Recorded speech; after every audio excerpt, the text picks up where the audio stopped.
Olá, povo de Deus, graça e paz. Meu nome é Gelson Becker, eu sou líder da Escola de Ativação Profética. E no vídeo devocional de hoje nós vamos falar sobre comer pão de dores. O que é esse conceito bíblico, pão das dores, pão do sofrimento? Um pão que é fruto do suor do trabalho. Está alinhado com o princípio estabelecido lá em Gênesis, quando Adão e Eva são expulsos do Éden. No entanto, ele vem com uma energia, ele vem com uma sofrência, com um sofrimento desnecessário. O Salmo 127 fala do versículo 1 em diante assim, ó: Se o Senhor não edificar a casa, em vão trabalham os que a edificam. Se o Senhor não guardar a cidade, em vão vigia a sentinela. Inútil vos será levantar de madrugada, repousar tarde e comer o pão de dores, pois assim dá ele aos seus amados enquanto dorme, ou dá ele aos seus amados o sono, conforme a tradução que você vai ter aí na sua Bíblia. Eis que os filhos são a herança do Senhor, o fruto do ventre o seu galardão, como flechas nas mãos de um soldado, de um guerreiro, de um homem forte. Assim são os filhos da sua mocidade. Bem-aventurado que enche deles a sua aljarva. Não serão confundidos, mas falarão com o seu inimigo à porta. Essa parte de flechas e filhos é muito usual na bênção para a transição à fase adulta, para se desligar emocionalmente da adolescência e liberar eles para serem responsáveis à fase de maturidade, de responsabilidade, de profissão, de estudos acadêmicos. Quanto mais filhos, mais flechas. E quanto mais filhos, mais flechas, melhor conversar com o teu inimigo, melhor resolver uma briga com o teu vizinho, melhor negociar na porta da cidade, porque o teu vizinho vai se sentir intimidado pelo número de filhos, ou de guerreiros, ou de agricultores que fazem parte daquele clã familiar. Mas a frase assim mais assustadora é o versículo 2, porque inútil vos será levantar de madrugada e ir dormir tarde e comer o pão de dores, pois assim o Senhor dá aos que esperam, aos que descansam, aos que confiam, aos que dormem. Ora, nós vivemos num sistema abalado, num sistema corrupto, num sistema econômico, comercial, financeiro, onde muitas vezes nós não estamos comprando e vendendo de irmãos que comungam da mesma fé que nós. Num sistema em que somos trapaceados e somos bombardeados por injustiça o tempo todo. Nós pensamos em vingança, nós pensamos em cobrar, nós pensamos em fazer juízo com a nossa própria mão. Nós podemos errar e nós podemos ser vítimas do erro, principalmente nessa área da manipulação da energia financeira. Parece até antagônico o que Provérbios o que o Salmo está dizendo, se comparado com Provérbios capítulo 20, versículo 13. Porque no capítulo 127 de Salmos, versículo 2, diz que é inútil acordar de madrugada. Mas em Provérbios 20, 13, diz exatamente o inverso. Não ames o sono, para que não empobreças. Abre os teus olhos e te fartarás de pão. Não parece antagônico? Num versículo ele diz para não amar o sono, porque senão vai ficar pobre, e no outro diz que Deus dá aos seus enquanto dormem. É esse equilíbrio, é essa maturidade de não transferir para Deus a responsabilidade daquilo que nós temos que fazer, cheios do poder e do conhecimento de Deus, da habilidade divina, da unção de Deus para o mundo dos negócios, da unção de Deus para o trabalho. Porque quando se fala em unção de Deus, às vezes a pessoa pensa que é apenas curar enfermos e expulsar demônios. Durante décadas eu li sobre a unção, eu pesquisei sobre a unção, eu orei sobre a unção, e o único entendimento que eu tinha sobre a unção era ressuscitar mortos, curar paralíticos e expulsar demônios. Até que o Espírito de Deus teve que me despertar e me treinar para outras operações e habilidades da unção do mesmo Espírito Santo de Deus, que podem ser aplicados no mundo dos negócios, no mundo acadêmico, no mundo dos relacionamentos. no comprar, no vender. E isso está perfeitamente descrito e narrado pelo autor de Provérbios capítulo 20. O versículo seguinte, depois do 13 e o 14, nada vale, dirá o teu comprador, mas indo-se então se gabará por ter comprado com desconto. Isso acontece no mundo das mercadorias, ele desvaloriza, desqualifica o teu carro, depois que você vende, ele diz, ó aí, ó, otário, me vendeu muito mais barato, porque acreditou na desvalorização do produto que ele tinha para vender. Às vezes você tem que orar para você confiar em você mesmo e depois Deus confiar operações comerciais grandes nas suas mãos. A autossuficiência é pecado. A nossa dependência em fé é de Deus. Mas não confiar em si mesmo também é pecado. Não confiar no seu taco, não desenvolver uma segurança e uma habilidade emocional para o mundo dos negócios, para os relacionamentos, para a liderança, para influenciar outras pessoas aí nesse ambiente corporativo onde Deus te colocou, também é pecado, também é insegurança, também é uma manifestação de medo e de passividade. Então, trabalhe isso, você confiar em você mesmo e pedir que Deus confie em você operações comerciais grandes e estratégicas e oportunas, para que não aconteça o que o versículo 14 narra. Há ouro em abundância, há ouro e abundância de rubis, mas os lábios do conhecimento são joias preciosas. Ficando alguém por fiador de um estranho, tome-se-lhe a roupa e por penhor aquele que se obriga pela mulher. Estranha, suave é o homem o pão da mentira. Ora, o salmista fala sobre o pão de dores, o Salomão em Provérbios está falando sobre o pão da mentira. Mas depois a sua boca se enchará de cascalhos. O que anda tagarelando revela o segredo. Não te intrometas com os que lisonjeia com os seus lábios. Pesos diferentes são abomináveis ao Senhor e balança enganosa não é boa. Você tem que entender que o salmista está falando a partir de um mundo agrícola, de um mundo comercial, em que o roubo não era na paridade do câmbio da moeda, o roubo era nas medidas de peso de uma balança agrícola. Mas essa chave, esse princípio você aplica em todos os setores, todos os segmentos da sua vida. Suave é ao homem o pão da mentira, mas a sua boca se encherá de cascalho.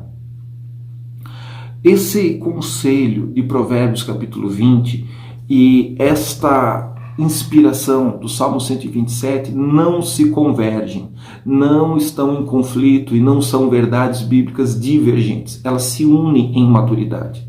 Porque o salmista diz que aos que têm um pacto com Deus, ele dá enquanto dorme.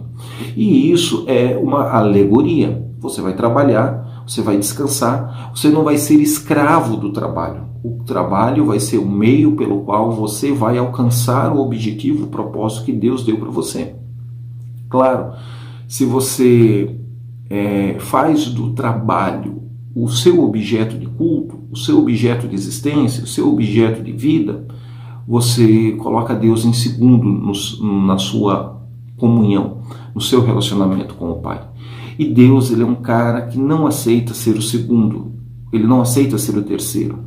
Ou Deus é o primeiro em nossas vidas, ou ele não será nas nossas vidas. Você acha que tem Deus, mas não tem. Não, pastor, olha, eu já tirei o diabo do meu coração, eu tenho a minha filha, o meu filho, o meu casamento, o meu emprego e a igreja. Que bom. Eu não acho que a igreja deva estar em primeiro lugar na sua vida, porque a igreja e o sistema religioso muitas vezes destrói a família, destrói a comunhão. Mas não pense você que Deus vai aceitar ser o segundo, o terceiro ou quarto nessa tua lista de valores. Deus tem que ser o primeiro, antes da tua esposa, antes dos teus filhos, antes do teu casamento, antes do teu matrimônio, antes do teu trabalho, antes da tua empresa. Se você colocar Deus em primeiro lugar, se você tiver um pacto no altar com o Deus vivo, e você viver e se relacionar na perspectiva desse pacto, então você pode acreditar que você vai dormir e Deus vai fazer com que as circunstâncias conspirem ao seu favor ao amanhecer. Pastor, eu estou fazendo isso e as coisas não estão funcionando. Então, Continue esperando pacientemente do Senhor até que as circunstâncias se movam. Como é esperar no Senhor? Eu já expliquei nos devocionais anteriores.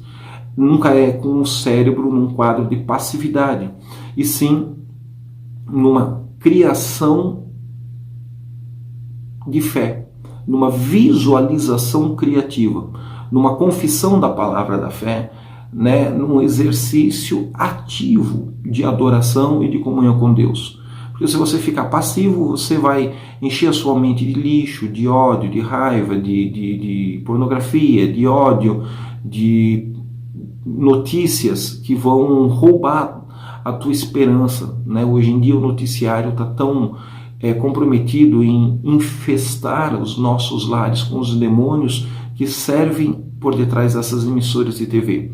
Então você tem que ter muito cuidado com o que você se alimenta enquanto você espera no Senhor. Vá dormir e vá orar plenamente consciente de que se você edificar um castelo sem Deus, sem o altar, sem a semente misturada na obra de Deus, você está construindo algo, por mais suntuoso, bonito, impressionante que seja, que tem vida curta. Mas se você fizer isso em associação, em parceria, em aliança com o Espírito Santo, vai durar e vai permanecer. Quanto aos teus filhos, cada um deles é uma herança espiritual. Se hoje eles estão nas drogas, se eles estão confusos, se eles estão fragmentados, divididos nas suas brigas, há uma unção de Deus, há um lugar no coração do Pai. E a igreja pode ser essa ferramenta, a igreja pode ser esse instrumento pedagógico, a igreja pode ser esse local que vai te ajudar a botar limites e a liberar flechas para alcançar alvos, para que cada um dos teus filhos seja um futuro alvo, uma flecha que acertou o alvo, e não uma flecha que caiu por terra, e não um erro, uma flecha que não acertou o alvo. A nossa função como líderes, como pais, como mentores, como discipuladores, como pais espirituais é exatamente isso. Eu não faço por ninguém. Eu mostro o caminho e inspiro, oriento, mentorio, ativo as ferramentas para que ele possa fazer as obras que eu faço e fazer obras maiores que as minhas. Esta é a dinâmica do discipulado, essa é a dinâmica do pastoreio de filhos. E esta é a chave da bem-aventurança de alguém que está cheio de filhos físicos, biológicos ou filhos espirituais na sua aljava. Ora, eu não sei se você se alimenta hoje do pão de dores ou do pão da mentira. Eu já comi desses pães, eu já me alimentei deles, embora paliativamente e imediatamente eles supram, a médio e longo prazo eles vão se transformar em doença. Doença para a alma, doença para as emoções, doença para o coração, doença para a psique. E o processo de se livrar disso é lento, mas é saudável, é viável, é real, é possível. Então eu não quero que você fique preso agora a uma palavra que traga culpa a você. Ainda que você viva escravo de um sistema de pão de dores, eu quero gerar em você fé e esperança para romper com esse sistema.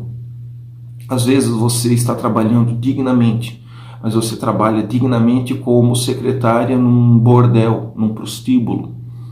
Ah, mas eu não me prostituo, sim, mas você come o pão de dores. Às vezes você faz um trabalho que não é traficar, que não é roubar, que não é matar ninguém, mas você fornece para as pessoas que fazem isso. E às vezes você não tem nem consciência disso, às vezes você tem plena consciência disso, embora você não pratique ativamente aquele pecado, você de uma forma indireta talvez seja cúmplice. Não, pastor, eu não sou estelionatário e eu não dou golpe nas financeiras, no sistema bancário, mas eu trabalho para quem faz. Independente do nível de constrangimento moral, de alguma forma esse pão vai vir contaminado com o conceito de pão da mentira ou com o conceito do pão de dores. E cada um sabe onde o calo aperta. Você sabe quantas vezes você bateu na porta de uma igreja pedindo ajuda e não te ajudaram? E talvez você tenha hoje na sua mente todos os argumentos morais para justificar e continuar fazendo esse tipo de trabalho e se alimentando do pão das dores ou do pão da mentira. E eu também não estou aqui para te acusar de nada. O Espírito Santo de Deus vai te constranger ao arrependimento. Ele é o que nos convence da justiça, do juízo, do pecado. Eu também já fui escravo dessa energia de pão de dores. Mas eu posso te dizer, vale a pena começar a gerar em Deus, a orar em Deus, para que isso mude na sua vida. E Ele vai te visitar, vai mover as circunstâncias, vai dar uma oportunidade de mudar radicalmente. E você não vai comer o pão de dores, nem o pão da mentira, mas o pão da felicidade, o pão da abundância, o pão da alegria. Eu lembro que uma vez estava pregando em Nova York e um pastor disse: Becker, me ajuda aqui na minha igreja. Eu tenho algumas garotas de programa que frequentam a igreja. E eu tenho algumas garotas que não fazem programa, mas elas são go-go girls. Elas dançam, fazem striptease, não fazem um ato sexual, porque lá em Nova York é legalizado isso, como se fosse uma profissão normal.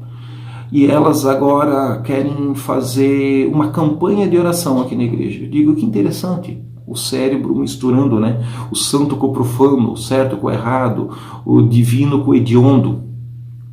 E elas estão agora querendo fazer uma campanha de oração de 7 semanas para sair dessa vida.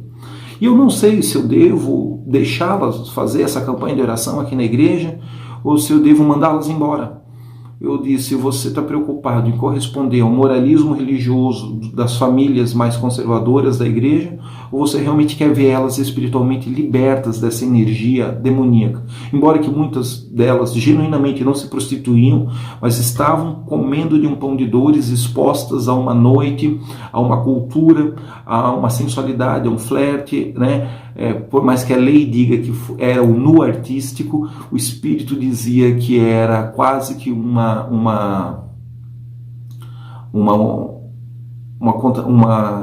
perversão, o striptease que elas faziam. E de fato, havia algumas que se prostituíam, havia outras que não se prostituíam. E eu disse, faça a campanha de oração com elas.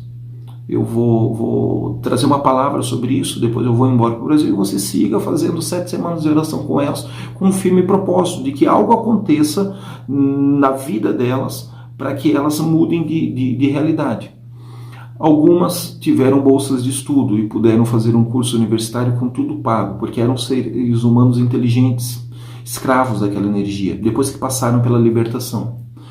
Outras casaram, e casaram com americanos que não se importavam com a vida de passado delas, contanto que dali para frente não repetissem isso. E outras continuaram escravas daquele comportamento, porque quando compararam o salário de uma mulher de família com o salário da noite, é matematicamente impossível de superar, né? Um é o dinheiro abundante e contaminado, que não dura, que evapora. O outro é o dinheiro suado, sofrido, mas que permanece. E permanece ao ponto de construir uma família e uma história de honra, de dignidade. Ora, nós não podemos querer julgar aquelas que não fizeram o que é ideal. Temos que ter misericórdia, orar para que o Espírito de Deus continue visitando a mente delas, gerando fruto de arrependimento e força espiritual. Muito mais do que uma força moral, uma força espiritual para romperem com o sistema pecaminoso de pão das dores ou de pão da mentira. E abraçarem radicalmente um lugar em Deus, em que o Deus me sustenta da forma correta ou eu vou passar fome. Nem todos conseguimos esse nível de maturidade de posicionamento. Eu mesmo já afirmei para vocês, já fui vítima do pão das dores. Mas creio que no jejum, na oração, na comunhão, na mentoria com outras pessoas mais maduras na fé do que eu e você, nós podemos encontrar esse caminho de libertação. E então, ainda que matematicamente o valor do dinheiro seja menor, esse dinheiro não vai evaporar, não vai ser devorado, não vai sumir, esse dinheiro vai permanecer e vai edificar uma herança para o seu futuro. É isso o que o salmista fala. Deixar uma herança para os filhos. Filhos como flecha que alcançam o alvo. Quanto mais flecha, mais filhos, mais bem-aventurados. Mas, acima de tudo, um pão de dores que deixa uma herança maldita. Um pão doce, um pão abençoado, fruto do suor do trabalho, mas que deixa uma herança bendita, uma herança gloriosa para a sua descendência. Eu te abençoo com essa palavra. Eu te abençoo e peço que o Espírito do Senhor tire todo o pão de dor, todo o pão de mentira que está hoje te alimentando e te leve a um lugar de plena abundância e multiplicação financeira. Comece a fazer voto e a fazer propósito financeiro com Deus. Nos primeiros votos, talvez você não sinta nada. Nos primeiros meses, nos primeiros ciclos, você vai sentir um teto de bronze, uma grande dificuldade para romper. Mas você vai romper.